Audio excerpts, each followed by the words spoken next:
Jika saya gila nanti, tolong jangan masukkan saya ke dalam rumah sakit jiwa. Tolong pasung saja saya di rumah, agar bisa saya melihat pertumbuhan anak saya.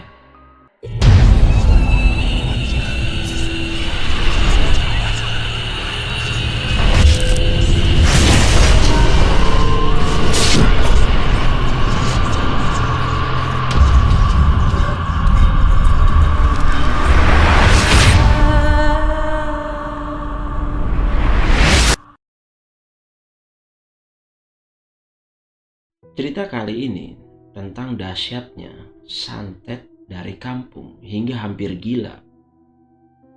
Dulu itu ada cerita kisah nyata. Waktu itu ada Adam dan Siti, sebut saja. Yang laki-laki adalah Adam dan juga yang perempuan Siti. Nah, mereka ini ceritanya menjalin percintaan. Ceritanya begini, Adam dan Siti ini dipertemukan dalam satu kejadian sebenarnya. Waktu itu kebetulan si Siti ini bekerja sebagai guru di salah satu SMP di Jakarta. Nah, Adam ini bekerja sebagai kurir di percetakan. Memang Adam ini juga bekerja sebagai sales asuransi. Nah, dia tuh sering menawarkan asuransi ke sekolah-sekolah waktu itu. Nah, bertemulah dengan Siti. Siti ini sebagai guru waktu itu ingin mengikuti asuransi. Perkenalanlah saat itu mereka, kan? Ya, akhirnya menjalinlah mereka hubungan percintaan berdua antara Adam dan Siti. Memang keduanya ini memang dari kampung, dari satu tempat yang sama, cuman berbeda kampung gitu. Kenallah dengan berbahasa mereka, itu kan. Nah, memang Siti ini karirnya itu baik. Di usia muda, dia itu udah menjadi PNS di salah satu SMP di Jakarta. Sedangkan Adam memang masih menjadi kurir di percetakan. Ya memang paling diandalkan lah oleh bosnya di salah satu percetakan itu. Nah, mereka ini ingin berniat melangsungkan pernikahan ceritanya. Cuma karena memang dalam adat mereka itu tuh ada kasta. Nah, sedangkan yang kurir sebagai percetakan ini, si Adam ini, dia tuh kastanya agak lebih tinggi daripada Siti, keturunannya. Nah, keluarga mereka itu tidak setuju awalnya bahwa memang Adam dan Siti ini untuk menikah. Karena memang kakak dan adik-adik dari Adam ini sangat tidak setuju oleh Siti. Sedangkan Siti karena memang sebatang kara di Jakarta, ya mengikut aja apa kata Adam. Sedangkan Adam, keluarganya pun banyak di Jakarta. Dan itu pun tidak direstui awalnya. Akan tetapi Adam terus meyakinkan Siti bahwa memang acara pernikahan mereka akan tetap berlangsung. Nah, akhirnya singkat cerita, Adam dan Siti pun datang ke tempat percetakan, berniat untuk mencetak undangan. Nah, ketika undangan sudah disebar, keluarga Adam pun menuntut ke mereka bahwa memang itu dibatalkan. Sedangkan Adam sudah menyebarkan undangan ke teman-teman dan saudaranya di Jakarta. Sampailah berita itu sampai ke kampung. Nah, keluarga Adam yang di kampung pun itu sangat tidak setuju dan mengutuk apapun yang dilakukan oleh Adam dan Siti. Sedangkan Siti pun pasrah bahwa memang kalau memang undangan itu akan ditarik, ya dia akan menerimanya. Cuma bagaimana caranya, sedangkan undangan sudah disebar. Adam pun berpikir keras untuk bagaimana caranya hal itu akan berlangsung, tetap terjadi pernikahan mereka. Akhirnya Adam pun tetap mendatangi kakak-kakaknya untuk meminta restu dan juga berbicara kepada orang tuanya di kampung melalui telegram bahwa memang dia tetap akan melangsungkan pernikahan dengan Siti. Tibalah minggu depannya hari di mana itu akan dilangsungkan pernikahan. Nah, memang saat itu karena memang tanggal sudah ditentukan, karena memang dari keluarga Siti menunggu telegram dari kampung, dan itu pun belum sampai telegram itu, akhirnya pernikahan itu pun cepat dilangsungkan dengan ijab kabul, walaupun belum dapatkan telegram dari kampung. Nah, saat itu tuh mereka sudah menikah secara hukum, tapi belum restu secara agama oleh keluarga Siti yang di kampung, karena memang menunggu telegram. Nah, memang saat itu mereka sudah resmi sebagai suami istri, tapi memang tempat tinggal mereka masih berpisah, belum masih menyatu untuk tempat tinggal. Nah, dalam rentan waktu itu tuh seminggu ya, memang ada salah satu keluarga dari Siti itu, laki-laki, memang ingin juga suka dengan Siti. Itu kan sering mendekati Siti, tapi Siti itu tidak pernah bercerita kepada Adam bahwa memang salah satu keluarga dari Siti ingin mempersuting Siti. Tapi Siti itu menolaknya karena memang sudah dekat dengan Adam. Akhirnya yang dekat dengan Siti itu memang dari keluarganya pulang kampung lah dia karena merasa kecewa ditolak oleh Siti. Nah, seminggu berikutnya bahwa memang telegram itu datang lah. Memang pihak keluarga dari Siti merestui pernikahan antara Adam dan Siti. Mencari kontrakan lah mereka untuk bertempat tinggal. Kebetulan mereka waktu itu bertempat tinggal di daerah Cililitan untuk mengontrak. Nah, kontrakan itu nggak besar, kecil, sepetak gitu. Kebetulan memang itu di sebelahnya kuburan. Kayak kuburan warga di situlah, tepat banget itu di sebelah kontrakannya tuh kuburan. Nah, memang hari-hari biasalah mereka bekerja, Siti sebagai guru, Adam sebagai kurir. Mereka berangkat pagi-pagi gitu kan. Nah, memang semenjak tinggal di situ, itu tuh Adam pas tidur tuh sering bermimpi. Selalu bermimpi aneh. Dia tuh seperti kayak dikejar-kejar sama hewan buas, kayak dikejar angsa, hingga kayak hampir mau dicakar monyet gitu. Itu hampir setiap hari. Semenjak dia tinggal bareng berdua di situ. Di rumah kontrakan yang baru mereka tempati. Itu kan. Nah, karena pikirnya si Siti bahwa memang mungkin kontrakan itu angker. Pindahlah mereka. Gak jauh juga sih dari lokasi di situ. Memang dekat madrasah. Pindahlah mereka di sana. Kontrakan juga sepetak. Cuma semenjak mereka pindah tuh malah semakin parah. Hingga kejadian itu semakin parahnya kayak si Adam tuh setiap mau berangkat kerja itu dia kayak menangis sendiri gitu. Jadi kayak dia mau nyela motor, dia mau jalan itu nangis. Sepanjang dia jalan berangkat kerja itu nangis gak berhenti-berhenti, kayak sedih hatinya dia. Tapi dia juga gak tahu kenapa. Belum lagi keluarganya Adam pun memang belum pernah menemui setelah mereka menikah sama sekali. Itu kan memang Adam dan Siti itu sering ke rumah kakak dari Adam, tapi memang tidak digubris karena memang seakan orang lain gitu. Sakitnya Adam tuh semakin parah hingga dia berbicara sendiri, dan juga yaitu setiap dia keluar dari rumah itu selalu menangis. Sedih sekali rasanya. Hingga sampai dia nggak berani membawa kendaraan motornya untuk berangkat ke kantor. Akhirnya dia menaiki Kopaja waktu itu untuk berangkat ke kantor. Tetap, walaupun di dalam Kopaja pun dia tetap menangis. Padahal berasa tuh hatinya sedih. Dia pun nggak tahu merasa apa-apa itu gitu kan. Nggak tahu merasa dia sakit apa. Tapi kayaknya sedih aja rasanya. Di dalam Kopaja itu menangis terus. Setiap dia berangkat kerja selalu mengantongi minimal 5 sapu tangan untuk menghapus air matanya. Itu tuh semakin parah. Hampir setiap malam pun begitu kejadiannya. Sampai tibalah saatnya Siti pun hamil 8 bulan waktu itu. Mereka pun berdua berkeliling mencari pengobatan. Memang Adam sudah dibawa ke rumah sakit manapun, hasilnya pun tidak ada penyakit apa-apa. Akhirnya Adam dan Siti pun mencari pengobatan alternatif. Tidak ada satupun yang bisa mengobati penyakit Adam. Hingga pernah kejadian parah. Waktu itu kebetulan si Siti baru saja melahirkan. Nah, mereka tuh sudah dikontrakan waktu itu, sudah membawa bayinya. Waktu itu keadaan tuh jam 11 malam. Nah, Siti tuh ceritanya lagi membaca Yasin. Selesai sholat malam, dia baca Yasin. Nah, Adam tuh sedang tidur di sebelahnya dengan bayinya. Nah, katanya Adam tuh bermimpi didatangi oleh kakek-kakek. Kakek-kakek itu tuh membawa tongkat yang ingin memukulnya dia. Nah, Adam itu refleks memegang tongkat. Memegang tongkat untuk menghajar kakek-kakek itu di dalam mimpinya. Pas tersadar, Adam tuh melihat dia sudah di tangan dia tuh sudah di lehernya si Siti, ingin memukul Siti dengan di hadapan bayinya.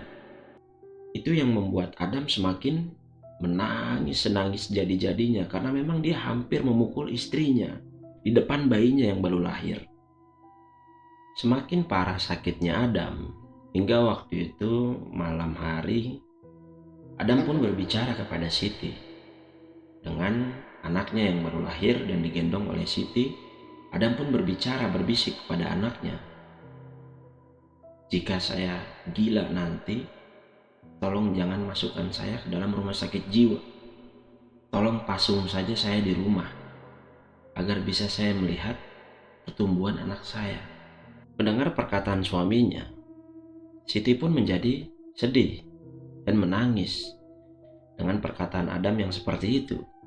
Karena memang Adam pun sudah pasrah dengan penyakit apa yang dialaminya yang secara tidak lazim. Semakin lama penyakitnya, dia pun hampir gila. Pernah sewaktu-waktu, sembuhnya Adam itu waktu itu dia datang ke rumah saudaranya untuk bertamu berniatnya. Kebetulan sebelah rumah saudaranya itu ada orang yang sedang diobati oleh paranormal lah ya, orang pintar gitu. Sebelahnya tuh ada juga lagi sakit parah, sedang diobati. Nah, tiba-tiba orang yang dari rumah sebelah itu tuh lari menuju rumah sebelah yang lagi ada tamu si Adam itu ke rumah saudaranya. Tiba-tiba dia sedang kesurupan, menunjuk-nunjuk matanya Adam, bahwa memang kamu sedang dikerjai. Kamu itu mau dibikin gila. Saya tahu orang-orangnya. Nah, ternyata tanpa disadari, orang yang kesurupan datang itu tuh menyebut nama-nama yang ada di dalam mata Adam yang dilihat oleh dia, yang ditunjuk-tunjuk. Adam pun dan Siti pun heran. Kan kita nggak pernah kenal gitu kan, maksudnya dengan tetangga sebelahnya. Saya pun baru bertamu di situ. Tiba-tiba dia bisa menyebutkan nama-nama yang Siti kenal, sedangkan Adam nggak kenal. Datanglah paranormal itu ke sebelah rumah saudaranya Adam untuk menjemput yang lari tadi menghampiri Adam. Nah, berkenalanlah Adam dengan paranormal itu. Diberitahukanlah sakitnya Adam, bahwa memang dia suka bermimpi aneh-aneh, dia suka berbicara sendiri, hampir dia sering menangis sendiri setiap mau berangkat kerja. Apapun yang dia lakukan, itu selalu menangis.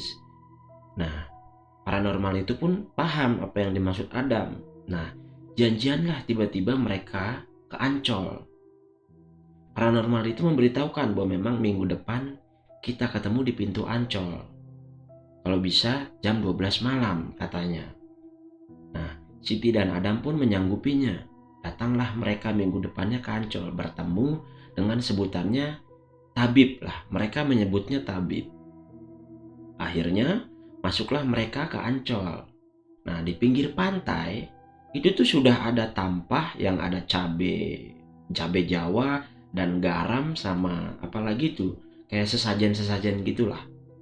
Itu kan. Nah, di situ tuh Adam mulai diobati. Itu. Nah, tiba-tiba Adam disuruh berdiri.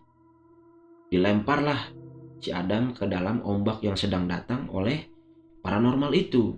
Dilemparlah si Adam masuk ke dalam lautan dengan kampas ombak, balik lagi, dilempar lagi, berkali-kali. Setelah Adam capek, akhirnya dia tertidur.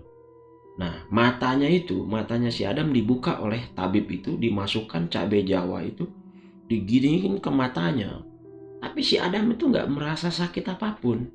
Dia pun berbicara biasa. Dia nggak merasa perih, dia nggak merasa sakit, gitu. Kayak dingin aja katanya. Gak lama dia dilempari garam, dilempari air laut gitu. Tapi apa yang dirasakan Adam pun nggak berasa apa-apa di badannya gitu kan. Nah, Adam bertanyalah ke tabib itu, kok saya nggak berasa apapun sedangkan saya seperti disiksa gitu katanya. Nah, ternyata siksaan yang diberikan sama tabib kepada tubuhnya Adam itu berefek kepada orang yang sedang mengerjainya di kampungnya Siti.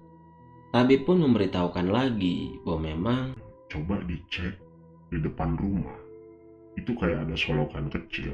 Nah, itu tuh ada banyak taburan garam dan juga ada bungkusan putih di samping rumahnya yang sudah ditanam. Nah, dicarilah oleh Adam pas sesampainya dia di rumah. Gitu. Sampainya di rumah, Adam pun menggali di sebelah rumahnya, ternyata ada bungkusan putih. Nah, itu mungkin yang menyebabkan Adam sakit. Tabib pun memberitahukan lagi bahwa memang Jika malamnya sesudah pengobatan ini, dia bermimpi hewan atau memang didatangi kakek-kakek atau memang didatangi hantu, bangun langsung keluar. Jika ada pohonan yang bercabang dua, itu langsung tebang saja tanpa berpikir macam-macam. akhirnya Adam pun melakukan apa yang diberitahukannya. Tapi waktu itu aneh. Memang waktu itu si Siti, itu Adam sedang tidur. Siti itu lagi ngaji waktu itu. Nah, Siti mendengar suara burung gagak di atas rumahnya. Dibangunkanlah Adam sama si Siti. Pak, bangun pak, ada suara burung gagak katanya di atas rumah. Nah, Adam langsung refleks setelah pas bangun. Wah, itu penyakitnya, katanya gitu. Akhirnya Adam keluar tanpa pikir panjang. Dia bilang bahwa memang dia akan mencari dua batang cabang pohon itu langsung ditebas sama dia. Setelah tebas itu burung gagak itu pun pergi. Gak lama dia masuk rumah. Nah, keesokan harinya si Siti mendapatkan info bahwa memang keluarganya di kampung ada yang meninggal. Nah, usut punya usut. Yang meninggal 2 orang itu nama-nama yang disebutkan oleh orang yang kesurupan yang melihat matanya si Adam waktu Adam sakit. Akhirnya Siti pun mencari tahu dan menyelidiki apakah benar 2 orang itu yang mengerjai Adam. Memang salah satunya itu orang yang dulu ingin mempersunting Siti dan Siti menolaknya. Dan yang satu lagi adalah kakak kandungnya. Sedangkan dulu yang ingin sekali Siti menikah dengan orang itu adalah orang tuanya. Nah, itu yang membuat Siti takut. Karena memang ketakutan dia apa yang terjadi pada Adam bisa terjadi pada dia. Akhirnya terjawab juga ketakutan Siti. Gak lama dari sembuhnya Adam, tiba-tiba perutnya dia itu terasa gatal, panas, dan itu hampir setiap malam. Bahkan selesai dia sholat, itu selalu gatal, dia selalu menggaruk hingga mengalami luka-luka. Dibawalah dia ke dokter oleh Adam. Cuma info dari dokter karena alergi. Tapi alergi gatalnya tidak seperti itu. Nah, akhirnya Adam berniat membawa Siti ke tabib yang menyembuhkan dia. Nah, pas dilihat oleh tabib bahwa memang itu benar. Itu kerjaan orang. Akhirnya Siti disembuhkanlah oleh tabib. Dan tabib berbicara kepada Siti Bahwa memang medianya itu menggunakan lugut bambu. Nah, pinggiran bambu itu ada yang hitam-hitam yang gatal kalau kita pakai. Nah, itu yang digunakan oleh orang yang mengerjai ibu. kata tabib. Dan bambu itu ditaruh di dalam kuburan. Makanya itu tuh sumpah jatuhnya. Dan itu pun gak bisa sebenarnya disembuhkan secara langsung. Harus bertahap. Nah, memang sembuhnya Siti itu sampai 2 tahun. Walaupun bertahap penyembuhannya oleh tabib. Karena memang itu santetnya, bahasanya tuh santet, itu sumpah yang hingga ditanam ke kuburan. Makanya berdampak panjang. Nah, alhamdulillah selama bertahun-tahun penyakitnya lama-lama sembuh hingga sekarang. Nah, semenjak saat itu Siti pun mendapat kabar berita dari kampung bahwa memang ada saudaranya yang meninggal 2 orang, suami istri, orang tua dari yang meninggal sebelumnya, orang yang ingin mempersunting Siti dulu. Nah, Siti berpikir, apakah mereka melakukan hal yang sama kepada saya waktu anaknya melakukan itu kepada Adam? Tapi Siti nggak berpikir sejauh itu sebenarnya, karena memang dia berpikir ingin sembuh. Alhamdulillah dia diberikan kesembuhan dengan bertemu tabib, Adam, dan juga Siti. Semenjak saat itu, Siti dan Adam udah hidup bahagia. Tidak ada lagi gangguan dari manapun. Ya percaya nggak percaya, apakah memang itu suatu kebetulan atau memang itu memang santet.